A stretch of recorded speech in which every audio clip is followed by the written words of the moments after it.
Gloria al nombre de Jesús. Dios le bendiga a todos aquellos que, como siempre digo, que van a este video en video y posiblemente pues lo vean más tarde. Amén. La gracia y la paz de Dios sea sobre cada uno de ustedes. Y por aquí compartiéndolo. Gloria a Dios. Si alguien puede y quiere compartirlo, gloria a Dios. Así que estamos bajo el tema, gloria a Dios, que está en Lucas capítulo 9, versos 51 al 56. Gloria al nombre del Señor, y quiero leerlo de la siguiente manera. Dice así: cuando se cumplió el tiempo en que había de ser recibido arriba, afirmó su rostro para ir a Jerusalén, y enviando mensajeros delante de él, los cuales entraron en una aldea de los samaritanos para hacerles preparativos, mas no le recibieron, porque su aspecto era como de ir a Jerusalén. Viendo sus discípulos, Jacobo y Juan, dijeron: Señor, ¿quiere que mandemos que descienda fuego del cielo como hizo Elías y los consuma? Entonces volvieron él y respondieron diciendo: Vosotros no sabéis de qué espíritu sois, porque el Hijo del Hombre no vino para perder las almas de los hombres, sino para salvarlas. Y se fue a otra aldea. Dios bendiga a mi hermano Reinaldo, que está por ahí. Y esa es la pregunta. Nosotros muchas veces actuamos como actuaron los discípulos de Jesús. Obviamente, si lo vamos a ver en el contexto, los discípulos todavía no habían sido revestidos del poder de lo alto, ¿no? Ese bautismo todavía no estaba, porque era antes de la ascensión de Jesucristo. Por tanto, el Espíritu Santo no había descendido, no había ese investimiento del poder de Dios. Alabados a Dios. Y es importante que nosotros entendamos que muchas veces, específicamente cuando nosotros le estamos orando a Dios por justicia, obviamente la justicia de Dios es automática, pero la justicia de Dios es parte de lo que es la esencia de Dios. Gloria al nombre del Señor. Y muchas veces pensamos en juicios y en castigo, ¿verdad? Y muchas veces le estamos orando a Dios para que nuestros enemigos, pues muchas veces la gente piensa que le va a venir una calamidad, que le va a venir juicio. Y muchas veces la mentalidad humana, estamos metiendo a Dios dentro de la mente humana, ¿verdad? Por eso es que el salmista decía: prefiero caer en manos de Dios y no en manos de los hombres. Porque Dios tiene misericordia y los hombres no tienen misericordia. Y hay un problema cuando nosotros pretendemos entender la Biblia con una mente natural, o interpretar o entender o aplicar los conceptos bíblicos con una mente natural. Nosotros vamos a llegar en diferentes ocasiones, vamos a llegar a la misma conclusión que llegaron los discípulos. Padre, ¿qué tú quieres? Jesús, ¿qué tú quieres que hagamos? Íbamos a ir para Jerusalén. Los samaritanos no nos recibieron porque sabían que iban a ir a Jerusalén. ¿Qué tú quieres? Que oremos para que le caiga fuego del cielo. Y Jesús le dijo: tú sabes qué, mi hijo, y yo no he venido aquí para que las almas se pierdan, sino que he venido para que las almas se salven. ¿Cuántas veces nosotros andamos pensando como pensaba Jacob y como pensaba Juan, ¿verdad? En esa mentalidad de pensar como los seres humanos, que la justicia de Dios se trata simplemente de un castigo. Y no pensamos que muchas veces la justicia de Dios se trata de un arrepentimiento en la vida de los hombres, para que reconozcan la verdad y se tornen a Dios. Mire, hermano, la realidad es que yo he escuchado muchos predicadores, y desde que tengo conciencia de que estoy en el Evangelio, muchas personas siempre utilizan la expresión, y estoy seguro que al igual que yo, usted la ha escuchado, donde la gente dice: no, es que Dios me dijo a mí que el que se meta conmigo, Dios lo va a matar. Y muchas veces no estoy quitando, porque Dios es un Dios soberano y Dios hace como quiera. Y ciertamente Ananías y Zafira murieron porque le mintieron al Espíritu Santo. Pero muchas veces, imagínese que los únicos que pecaron en el Nuevo Testamento, en la iglesia primitiva, no fue Ananías y Zafira. Ni siquiera aquel con el que Pablo trató del pecado escandaloso en la iglesia de Corintios, ¿verdad? Lo tiraron, lo arrojaron fuera por causa de su pecado, ¿no? Pero en la segunda de Corintios, pues Pablo se retractó, aleluya, y pues aplicó la misericordia. Entonces, nosotros vemos un sinnúmero de cosas donde la persona, esa mentalidad usted la puede ver reflejado en la vida de muchos que se llaman o que se autoproclaman profetas hoy en día, porque rápido comienzan a dictaminar sentencias sobre las naciones, sentencias sobre Puerto Rico y sentencias. Y yo creo que va a llegar el momento que Puerto Rico le va a caer juicio. Y yo creo que ese juicio le caerá en la gran tribulación cuando Dios quita a la iglesia. Estados Unidos, viene juicio sobre Estados Unidos, viene juicio sobre Puerto Rico, viene juicio sobre las naciones, pero esos juicios están reservados cuando Cristo venga a levantar la iglesia. Ahora, todo, y como siempre lo digo y me sostengo, todos los acontecimientos que acontezcan en este tiempo tienen nombre, se llaman principios de dolores. Amén. Todos estos acontecimientos se llaman principios de dolores. Y lo que está pasando en estos momentos se llama principios de dolores. Pero usted imagínese, hermano, si Dios fuera a matar y a liquidar y a enfermar y a caer juicio sobre todas las personas que realmente hablan, murmura, critica, señala, inclusive en la misma Biblia dice, mira, nosotros en muchas ocasiones también hemos hablado. Y la Biblia así mismo lo dice. Gloria al nombre del Señor. Si Dios viene a medirnos con la misma vara a todo el mundo, yo estoy seguro que aquí nadie se salva. Y muchas veces tenemos una mente natural, una mente carnal, que pensamos que solamente Dios está ahí y que no pensamos en la otra parte. Y tenemos que pensar, mi hermano, que aquí lo que Dios quiere es que nosotros nos volvamos. La Biblia dice en la palabra del Señor que Él no quiere que ninguno perezca, sino que todos procedan a un arrepentimiento. Imagínense si Dios fuera a matar a todos aquellos que murmuran, que critican, que calumnian. Yo creo que las iglesias se vaciaran. Gloria al nombre del Señor, y no quedarían un cristiano. Y detrás de las iglesias había que comprar un cementerio para enterrar toda la gente que murmuran y critican y señalan. ¿Verdad? El que quiere vivir en negación de la realidad, es una realidad lo que estamos hablando. El punto de vista es que muchas veces no sabemos de qué espíritu sois. Entonces, esa palabra espíritu significa la visión, la misma visión, andar en la visión de Cristo, andar con el corazón de Cristo, andar con las intenciones de Jesucristo. Y muchas veces estamos muy lejos de la realidad de lo que Cristo quiere para su iglesia. Yo creo, mi hermano, que lo que Dios quiere es que las almas se arrepientan y vuelvan y lleguen al conocimiento del Señor.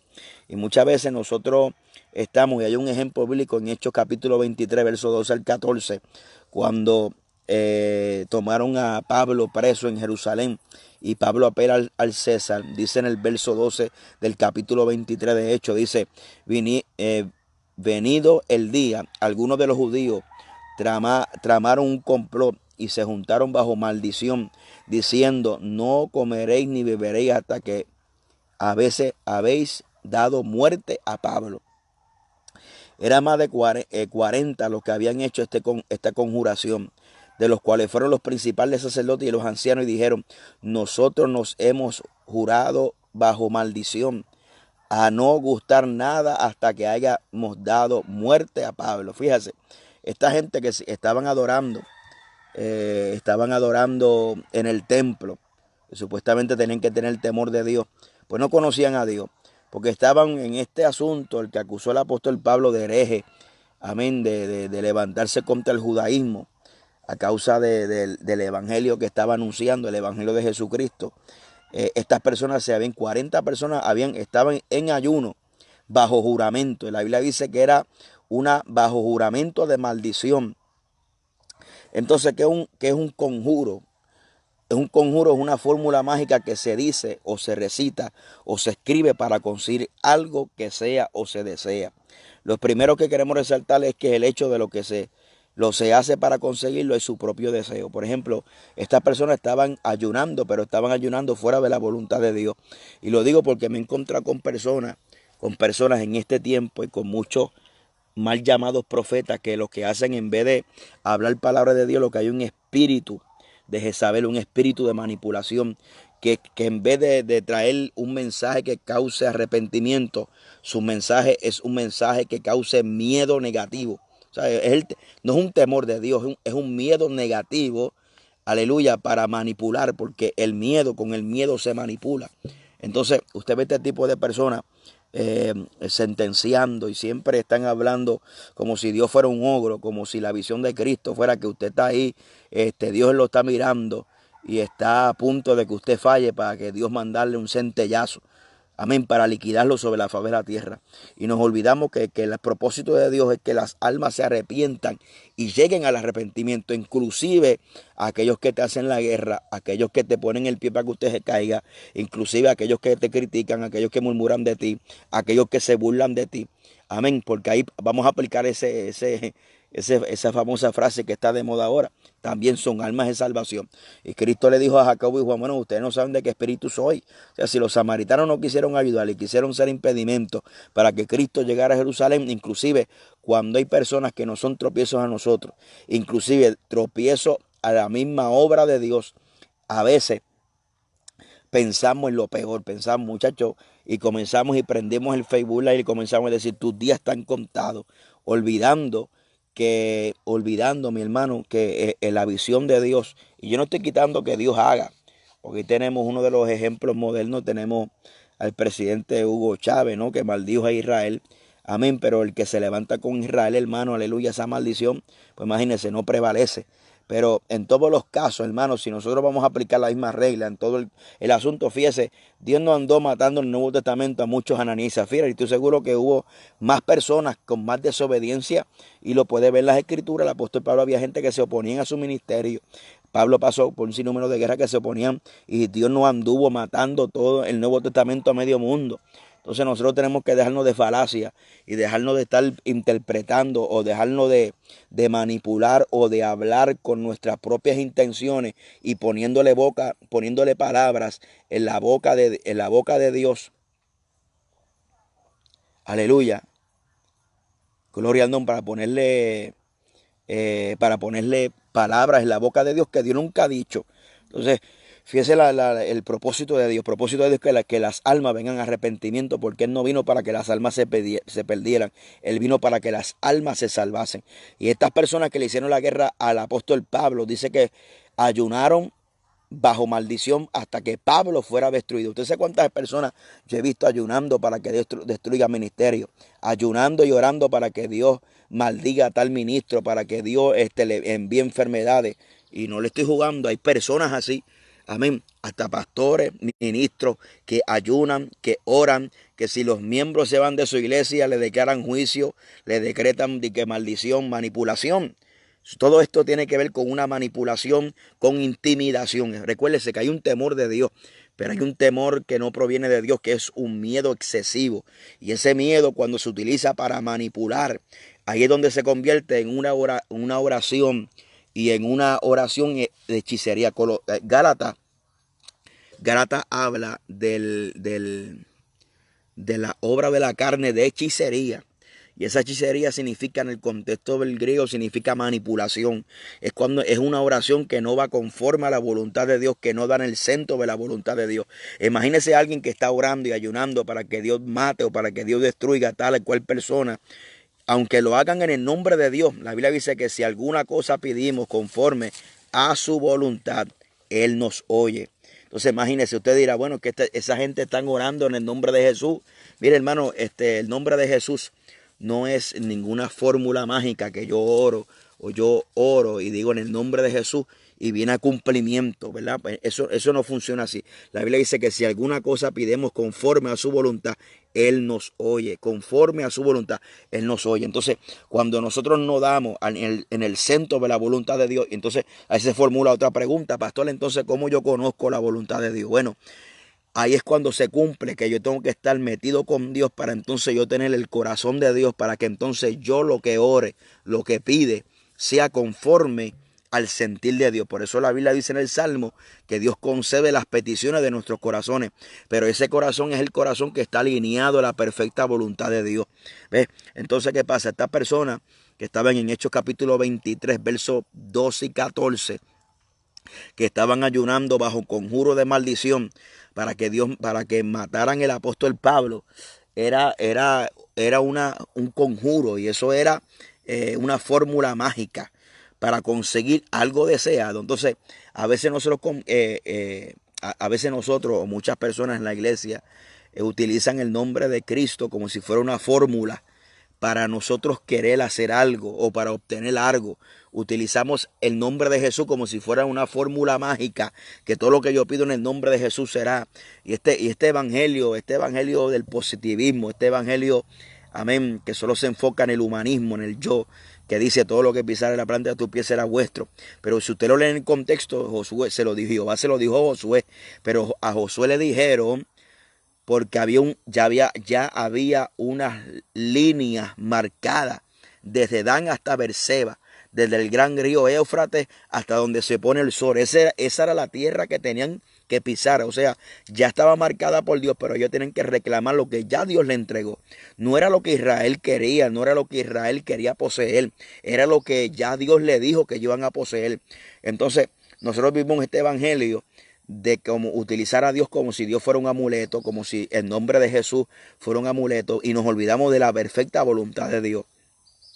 Hace poco alguien me habló acerca de la voluntad perfecta, la voluntad permitiva. Y yo le dije, bueno, quizá ¿verdad? Él me dijo, me citó unos textos. Y yo, bueno, llegué a una conclusión que quizá en el Antiguo Testamento quizá pudo haber una cierta voluntad permitiva. Pero en el Nuevo Testamento, si usted va a Romanos capítulo 12, verso 2 en adelante, si no me equivoco, la Biblia dice que nosotros oremos para que comprobéis cuál es la perfecta, agradable voluntad del Señor, porque ahora nosotros tenemos una herramienta que no tenía la gente en el Antiguo Testamento, es que el Espíritu Santo mora dentro de nosotros para nosotros conocer la perfecta voluntad. Entonces, dígame usted, una persona que ora para que Dios liquide a otro, una persona que ayuna para que Dios destruya a otro, ¿podrá tener el Espíritu de Dios? ¿Podrá tener ni siquiera el corazón de Dios no tenía el corazón de Dios? No tenía el corazón de Dios, porque el apóstol Jesús le dijo, amén, cuando los discípulos dijeron, vamos a orar para que le descienda fuego del cielo. Y Jesús le dijo, yo no sé de qué espíritu soy, porque yo no he venido para que las almas se pierdan, yo he venido para que las almas se salven. Yo no he venido para que las almas se pierdan, sino para que las almas se salven. Y nosotros tenemos que dejar de manipular y usar el nombre de Dios. Amén. Y nosotros creernos los super ungidos, que aquel que hable de mí, aquel que hable de Omar Lugo, el diablo se lo va a llevar. Aquel que hable de Omar, aquel que hable, voy a ponerme como ejemplo, ¿no? Para no poner a nadie, aquel que hable de mí, Dios lo va a matar. Aquel que hable, mire mi hermano, si fuera así, las tumbas no daban en Puerto Rico abasto. Amén. Entonces, ¿qué pasa? Que esa mentalidad existe también en estos nuevos profetas de juicio que yo le digo. Alabado sea Dios, que cuando ven una situación negativa, rápido Jehová les revela que viene juicio.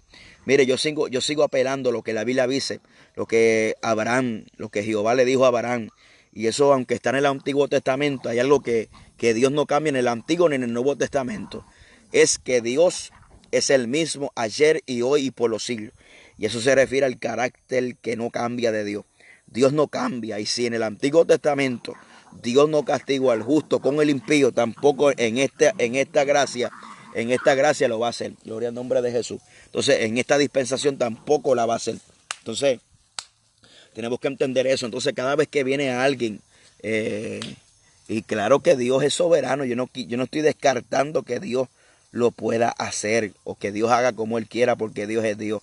Lo que yo estoy descartando es la posibilidad de nosotros utilizar este argumento como una amenaza para aquellos que se levantan en contra de nosotros, porque si fuera así, ¿cuántas personas en la iglesia primitiva no murieron como mártires? Y esos emperadores siguieron viviendo. Muchos de los que crucificaron aún el mismo Cristo siguieron viviendo, excepto Judas. ¿Ves? Entonces, eso es un terreno que realmente le corresponde a Dios y que nosotros debemos de estar utilizando la retórica o ese argumento, esa falacia que el que se mete conmigo, Jehová lo mata. Nosotros tenemos que aprender, y hace poco yo predicaba acerca de la escuela de la aflicción, y tenemos que entender, amén, que el cristiano de hoy no quiere sufrir, ¿sabe? El sufrimiento, el cristiano de hoy quiere desconectarse de toda posibilidad de sufrimiento, cuando el sufrimiento tiene un propósito. El sufrimiento nos lleva a depender de la gracia de Dios, como Cristo le dijo al apóstol Pablo cuando decía, Señor, quítame este aguijón, 3 veces orado. Pero ¿qué pasó? Jesús le dijo, bástate mi gracia porque mi poder se perfecciona en tu debilidad. ¿Verdad? Podemos ahí entrar en discusión. Yo creo que el aguijón que tenía Pablo, porque Pablo luego menciona de los peligros de muerte, en peligro de río, en hambre, desnudez, en todo estos sufrimientos que le causaba predicar a Cristo, estas persecuciones, estos naufragios, esta oposición, esos latigazos, esos encarcelamientos que provocaban por él predicar a Cristo. Entonces, usted ve el creyente de hoy no quiere sufrir, el creyente de hoy no quiere pagar el precio. Inclusive, he descubierto que aún hasta los que se dicen ser sana doctrina, no quieren sufrir. ¿Por qué? Porque el sufrir la sana doctrina no solamente es sufrir por vivirla, es sufrir también por predicarla. Porque cuando usted predica lo que la Biblia dice, me he encontrado con un fenómeno ahora. Oye, Dios, la gente te invitan a predicar. Usted responsablemente le ora al Señor, ayuna, ora, se mete con Dios, estudia la palabra, le trae un mensaje como Dios se lo da, sin quitarle y añadirle. Y cuando Dios se lo da como Dios, como se lo da, la gente se escandaliza. Dice, no, es que pastor, ese mensaje estaba demasiado de fuerte. Pues mi hermano, si usted me invitó a predicar, es porque entiende que Dios le va a hablar a través del mensaje. Entonces tenemos una iglesia ñoña que no aguanta, una iglesia que no aguanta calumnia, que no aguanta señalamiento. Claro que causa en nosotros indignación, pero esto tenemos que entender que es parte de la dinámica de servir a Cristo. Se acabó. El creyente que en este tiempo no conozca que la dinámica de servir a Cristo, la dinámica también se llama sufrimiento, y que aunque en medio de los sufrimientos usted puede experimentar la paz de Dios y el gozo de Jehová, que es vuestra fortaleza, y que si seguimos el consejo del apóstol Pedro, que dice, mire mi hermano, gózate cuando te encuentres en diferentes pruebas, sabiendo, ¿verdad?, que el fuego de esta prueba lo que produce en nosotros es paciencia, o sea que hay un fruto, amén, gloria a Dios y aleluya. Pero lo cierto del caso es que todavía todavía no tenemos el cuerpo glorificado. Todavía andamos en este ser tripartito que es cuerpo, alma y espíritu. Y a veces nos afligimos, y esa aflicción el Espíritu Santo pues nos fortalece. Pero tenemos que entender que la iglesia de hoy ya no quiere sufrir por la causa de Cristo, y muchas veces ni siquiera por predicar. Por eso que los mensajes realmente de sana doctrina carecen. Muchas veces yo me atrevo a decir, de cada 10 predicadores que dicen ser de sana doctrina, 8 predican por tiraera y 2 predican realmente por el celo de Cristo. Por el celo de Cristo, o porque tienen celo por su palabra. Porque a veces hay 2 varas para medir, ¿no? A veces medimos a uno con una vara y a otro con otra vara, y no utilizamos una sola vara para medir lo que tenemos que medir. Y hay acepción de personas, hay mucha juzgaera, hay muchas excusas para defender la sana doctrina, y se utiliza para nuestros propios caprichos, etcétera, etcétera. Bueno, el punto que queremos decir es que muchas veces esta oración fuera de la voluntad de Dios, que utilizamos para maldecir en vez de bendecir, porque el pensamiento de Cristo es que todo aquel que te maldiga, tú bendícelo. Todo aquel que te persiga, ora por él y bendícelo, dice la palabra. Pero en vez, cuando nosotros asumimos otra actitud, una actitud carnal, recuérdese que la carne trae al diablo. Que cuando hay una carne podrida, trae las moscas, y las moscas es Belzebul, príncipe de las moscas, tipo de Satanás. Cuando usted actúa bajo la carne, amén, usted está trayendo, y me he dado con la experiencia, con los testimonios, de que y me han llamado, me han escrito gente que, por ejemplo, hay pastores que maldicen a la gente cuando se van de sus congregaciones, que si le va a venir un cáncer. Hay gente que están en guerras con otros, que si le va a venir un cáncer, si esto, que si lo otro. ¿Sabes? Son gente de maldición. Usted ve gente que siempre están hablando de juicio, están hablando, porque son gente que tienen una mente carnal. Yo no estoy hablando que Dios no envía juicio. Dios hace como quiere, Dios es soberano, y Dios es el que da, y Dios es el que quita la vida. Lo que estoy hablando es que usted puede ver y usted puede notar en el pueblo de Dios mucha espiritualidad disfrazada de carnalidad. Y tenemos que tener cuidado, porque hay un ambiente espiritual que, aunque oremos en el nombre de Jesús, pero si oramos en el nombre de Jesús, lo que está saliendo por nuestra boca es una maldición, como en el caso de Hechos capítulo 23, 40 personas bajo juramento de maldición ayunaron para destruir al apóstol Pablo. Lo que se van a alimentar son los demonios, hermano. Por eso que me he encontrado con testimonio que cuando hay gente que declara maldición, a la gente le ocurre. ¿Por qué? Le ocurre muchas veces porque hay demonios que están operando detrás de eso. Son malicias y demonios que operan. Y si la persona tiene puertas abiertas, amén, nosotros queremos que ninguna alma forjada contra nosotros prosperará, y que Dios condenará toda lengua que se levante en juicio contra nosotros. La Biblia dice que por un camino vendrán y por 7 tendrán que huir. Eso es palabra de Dios. Pero cuando nosotros no tenemos que tener miedo ni a maldición, ni a conjuro, ni a hechizo, ni a nada, porque la sangre de Cristo está sobre nosotros y nos cubre, hermano. Pero si hay puertas abiertas, el enemigo puede entrar y destruir. Y qué lamentable que hay muchas veces que se hacen oraciones, pero esas oraciones se constituyen en oraciones de maldición, en oraciones de hechicería, donde en vez de Dios glorificarse, el enemigo se mete para él provocar maldición. Escuche esto muy bien. Entonces Cristo le dijo, yo no sé de qué espíritu sois ustedes. Yo no vine aquí para que las almas se pierdan, yo vine aquí para que las almas se salven. Entonces nosotros, gracias, y termino con esto. Por eso, y repito lo que dije al principio, el apóstol David decía, yo prefiero caer en manos de Dios vivo. Prefiero caer en manos de Dios que tiene más misericordia que en manos de los hombres. Porque los hombres no tienen misericordia. Y le voy a decir una cosa, a veces la justicia que Dios hace con nosotros, no es que Dios va a matar a tu enemigo, no es que Dios lo va a liquidar, no es que Dios le va a enviar una enfermedad. La justicia más linda que Dios puede hacer es cuando alguien se humilla y te pide perdón y reconoce lo malo que hizo. Amén. Para mí esa es la mejor justicia que Dios puede hacer. Cuando alguien reconoce y se humilla delante de Dios, se arrepiente. Amén. Delante de la presencia de Dios puede conocer. Y hay una reconciliación y hay una sanación en el corazón. Esa es la verdad. Que Dios nos ayude, hermano, y podamos entender el corazón de Cristo para con el ser humano. Que yo estoy seguro que jamás Dios en su corazón le duele. Mire, Él está esperando que todos procedan al arrepentimiento.